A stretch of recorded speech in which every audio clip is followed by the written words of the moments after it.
Hello students, तो स्वागत है आप सभी लोगों का। In this video we are discuss about the applied mechanics. तो अप्लाइड मैकेनिक्स क्या होती है और इसके कुछ जो बेसिक डेफिनेशंस हैं वो इस वीडियो में हम डिस्कस करेंगे। तो स्टार्ट करते हैं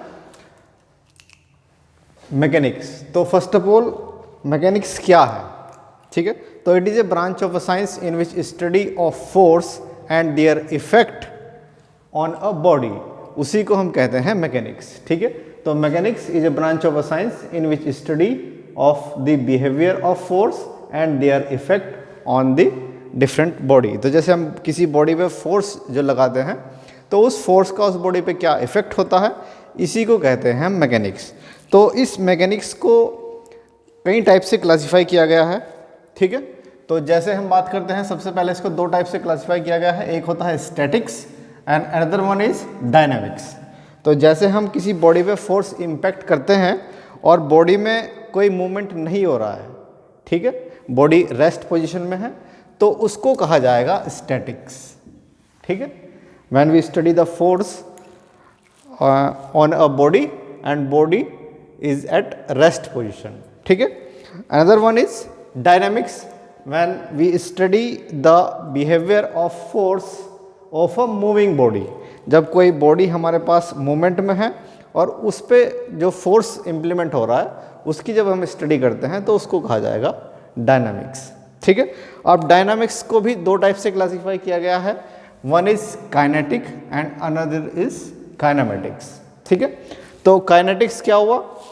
when we study the moving when we study the force of a moving body and we also consider the force which are responsible to the motion। अगर हम जो फोर्स उसके मोशन के लिए रेस्पॉन्सिबल है उसको भी कंसिडर करते हैं तो उसको कहा जाएगा काइनेमेटिक्स। जैसे सपोज हम बात करते हैं कि किसी बॉडी पे हमने फोर्स लगा दिया, ठीक है, और फोर्स लगाने के बाद हमने सडनली फोर्स को रिमूव करते हैं तो उसके बाद भी उस बॉडी में मूवमेंट रहता है, ठीक है। अब वो मूवमेंट किस लिए हुआ कि ड्यू टू इनर्शिया फोर्स। अब उस इनर्शिया फोर्स को और जो एक्स्ट्रा फोर्स हम उस बॉडी पे लगा रहे हैं उन दोनों को अगर हम कंसिडर कर रहे हैं तो उसको कहा जाएगा हमारा काइनेमेटिक्स। वहीं अगर हम उस इनर्शिया फोर्स या फिर force which are responsible to the motion उसको नेग्लेक्ट कर देते हैं मूविंग बॉडी के लिए तो उसको कहा जाएगा काइनेटिक्स, ठीक है। तो इस टाइप से हमने मैकेनिक्स को क्लासीफाई किया गया है, statics, dynamics, kinetic and kinematics, ठीक है। उसके बाद हम बात करते हैं अप्लाइड मैकेनिक्स की। तो अप्लाइड मैकेनिक्स क्या हुआ? अगर हम मैकेनिक्स के डिफरेंट फॉर्मूलाज का यूज़ करते हैं प्रैक्टिकली प्रॉब्लम्स को सॉल्व करने के लिए तो उसी को कहा गया है अप्लाइड मैकेनिक्स, ठीक है। इसके बाद हम कुछ जो इस अप्लाइड मैकेनिक्स से रिलेटेड जो बेसिक डेफिनेशंस हैं, इंपॉर्टेंट डेफिनेशंस हैं, उनको डिस्कस करते हैं। तो फर्स्ट है हमारा मैटर। तो मैटर क्या है? Is a physical entity which have a mass. तो जो फिजिकल एंटिटी है हमारी जो कि कुछ ना कुछ मास रखती है, कुछ ना कुछ द्रव्यमान रखती है, उसी को कहते हैं हम मैटर, ठीक है। Another is particles. तो पार्टिकल्स क्या हुआ? Smallest part of matter which negligible volume but have a some mass. अगर कोई छोटे से छोटा जो हमारा पार्ट है मैटर का जो कि बिल्कुल नेग्लेक्ट वॉल्यूम है लेकिन कुछ ना कुछ उसका मास होना चाहिए, उसी को कहेंगे हम पार्टिकल्स, ठीक है। तो बहुत सारे नंबर्स ऑफ पार्टिकल्स जब असेंबल होते हैं और वो एक प्रॉपर जो कि प्रॉपर वॉल्यूम रखते हैं तो कुछ ना कुछ मास तो सभी पार्टिकल्स का है, लेकिन जब नंबर ऑफ पार्टिकल्स इकट्ठा हो जाएंगे तो उनका कुछ ना कुछ वॉल्यूम भी हो जाएगा, तो उसी को कहा गया है body. Assembly of number of particle which have a some definite volume, ठीक है, वो हो जाएगा हमारा बॉडी। उसके बाद हम बात करते हैं रिजिड बॉडी। तो रिजिड बॉडी क्या होगी?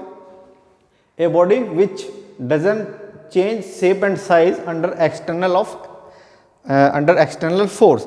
अगर हम किसी बॉडी पे कोई एक्सटर्नल फोर्स इंप्लीमेंट करते हैं और उसकी बॉडी में किसी टाइप का कोई चेंजेस नहीं आते हैं तो उसको कहा जाएगा रिजिड बॉडी, ठीक है। उसके बाद हम बात करते हैं डिस्प्लेसमेंट, ठीक है, जिसको हिंदी में विस्थापन भी बोलते हैं। तो किसी बॉडी की इनिशियल पोजीशन से उसकी जो नेक्स्ट पोजीशन होगी उसके बीच की जो डिस्टेंस होगी एक पर्टिकुलर डायरेक्शन में, उसी को कहा जाएगा डिस्प्लेसमेंट। यहाँ एक बहुत इंपॉर्टेंट चीज़ है डायरेक्शन, ठीक है। तो डिस्प्लेसमेंट क्या हुआ, किसी पर्टिकुलर डायरेक्शन में उसकी इनिशियल पोजीशन से जो डिस्टेंस है उसी को कहा जाएगा हमारा डिस्प्लेसमेंट। तो इसमें क्या है कि डायरेक्शन हमारे पास, डिस्टेंस तो होनी ही चाहिए एज वेल एज इसमें डायरेक्शन भी होनी चाहिए, उसको कहा जाएगा डिस्प्लेसमेंट, ठीक है। जैसे कि फिजिक्स जो क्वांटिटी होती हैं उनको दो टाइप से भी हम क्लासीफाई कर सकते हैं, स्केलर क्वांटिटी और वेक्टर क्वांटिटी। तो वेक्टर टू क्वांटिटी क्या होंगी, जिसमें कि हम डायरेक्शन और मैग्नीट्यूड दोनों चाहिए होता है। तो ये यहाँ डिस्प्लेसमेंट की बात हो रही है। तो distance as well as definite direction, जिस डेफिनिट डायरेक्शन में हम उससे इनिशियल से डिस्टेंस की बात करते हैं तो वो हो जाएगा हमारा डिस्प्लेसमेंट, ठीक है। वहीं हम बात करते हैं नेक्स्ट स्पीड की। स्पीड क्या होती है कि जो हमारी डिस्टेंस है वो किसी भी डायरेक्शन में हो, ठीक है, और कितने टाइम में हमने उसको ट्रेवल किया है, तो डिस्टेंस पर यूनिट टाइम वो हो जाएगी हमारी स्पीड, ठीक है। डिस्टेंस पर यूनिट टाइम, इसमें डिस्टेंस में डायरेक्शन नहीं चाहिए स्पीड में। वहीं अगर हम बात करते हैं वेलोसिटी की, तो वेलोसिटी क्या होगा, displacement with definite direction per unit time. पर एक जो हमारा यूनिट टाइम है या एक सेकंड में जो डिस्टेंस ट्रेवल करते हैं हम एक डेफिनिट डायरेक्शन में, उस डिस्प्लेसमेंट को पर यूनिट टाइम को ही कहते हैं हम वेलोसिटी। इट मीन्स कि इसमें भी magnitude as well as direction की हमें आवश्यकता पड़ रही है। तो displacement with definite direction upon time, इसको कहेंगे हम वेलोसिटी, ठीक है। नेक्स्ट हम बात करते हैं एक्सेलरेशन की। तो एक्सेलरेशन क्या हुआ कि change in speed with respect to time, उसको कहते हैं हम एक्सेलरेशन, जिसको हिंदी में कहते हैं हम त्वरण, ठीक है। तो change in velocity per unit time. अब चेंज इन वेलोसिटी दो टाइप से हो सकती है हमारी, या तो हम स्पीड में इंक्रीमेंट हो रहा है या फिर स्पीड में डिक्रीमेंट हो रहा है। जैसे हम बाइक चलाते हुए ब्रेक लगाते हैं तो स्पीड में डिक्रीमेंट होता है, तो तब भी चेंज इन वेलोसिटी है। जब एक्सीलरेट करते हैं उसको, स्पीड इंक्रीज करते हैं, तो तब भी वो वेलोसिटी चेंज हो रही है, ठीक है। वहीं अगर हम बात करेंगे तो अगर हमारी वेलोसिटी इंक्रीज हो रही है, change in velocity in positive direction per unit time, तो उसको कहेंगे हम एक्सेलरेशन। और change in velocity with negative, ये लिखा है मैंने, अगर हम उसे चेंज इन वेलोसिटी क्या है, यानी कि वेलोसिटी में डिक्रीमेंट आ रहा है पर यूनिट टाइम, तो उसको कहेंगे हम रिटार्डेशन, ठीक है।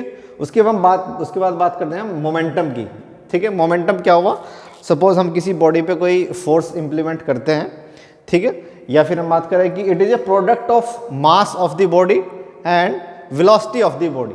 मास का और वेलोसिटी का जो प्रोडक्ट है किसी बॉडी का, उसी को हम कहते हैं मोमेंटम। सपोज जैसे मेरे पास ये एक कोई बॉडी है, ठीक है, और इस बॉडी में मास है और वो इस बॉडी की जो वेलोसिटी है वो v है, तो इस मास का और वेलोसिटी का जो प्रोडक्ट होगा वही इस बॉडी का मोमेंटम होगा, ठीक है। अगर हम बात कर रहे हैं वर्क की, तो वर्क क्या होगा, तो work is a quantity which the product of force and distance travel in the direction of force. किसी बॉडी पर जो हम फोर्स इंप्लीमेंट करते हैं, ठीक है, उस फोर्स का और उस डायरेक्शन में, जिस डायरेक्शन में हमने फोर्स को इंप्लीमेंट किया है, उस डायरेक्शन में जो डिस्टेंस ट्रेवल हुई है उसका जो प्रोडक्ट है उसी को कहा जाएगा वर्क, ठीक है। तो ये कुछ डेफिनेशंस थी हमारी मैकेनिक्स के बारे में। उम्मीद है कि आपको समझ आया होगा। Thank you.